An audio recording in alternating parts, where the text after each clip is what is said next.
A core principle, Peerless. Peerless complements I am.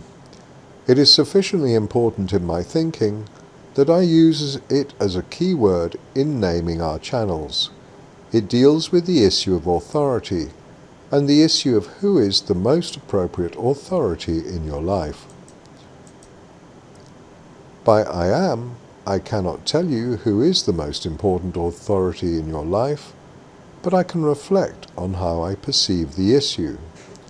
We exist in a world where 24/7 we are bombarded with messages seeking to influence our thinking. We submit graciously or less than graciously to governments seeking to control our behavior. Governments may have the physical power to cow us into submission for the greater good, which may not be particularly great or good at all. But even as we submit to that power, how we react emotionally is within our own hands and may in due course shift that power. By I am, we consider that you have a right that is more than a right granted by society, rather an intrinsic property and gift by virtue of being an individual with an individual awareness.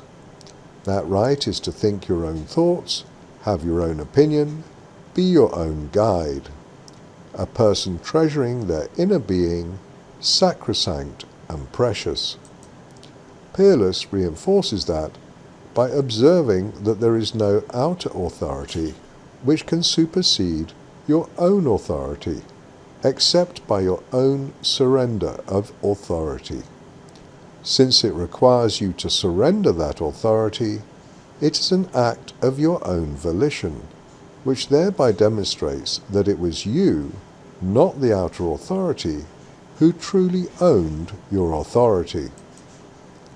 Thus, in dealing with the outer world, you have the opportunity to increase your inner calm and authority by recognizing that you are precious and entitled to guide your life by your own inner awareness, your thoughts and intuition.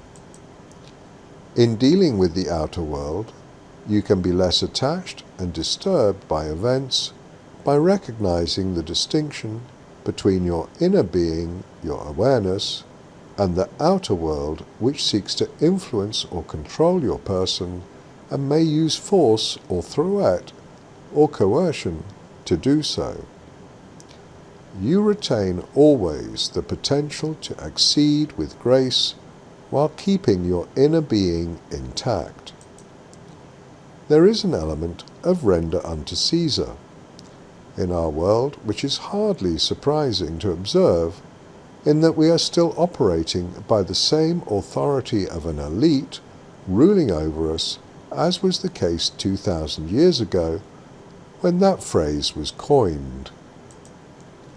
We are so imbued with the habit of listening to the outer world, of being told to listen to outer authority from the earliest age by parents, schools, governments and influencers, that we might easily be forgiven for struggling to recall that we were born as individuals and we have a precious individuality which is ours to protect and nurture.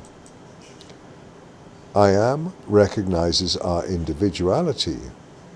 Peerless extends that to remind us that there is no superior authority outside of us that exists or has authority until we grant it that authority in our mind, by which it illustrates that as it is our mind which grants authority, it is our mind and not the outer world which has that authority over us.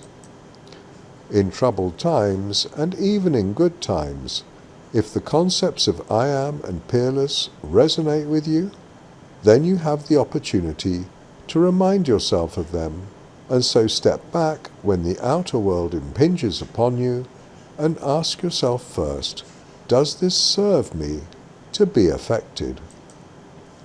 In that moment you grant yourself a breathing space sufficient even to get beyond fight or flight, and now you can reflect, how does it serve me to respond?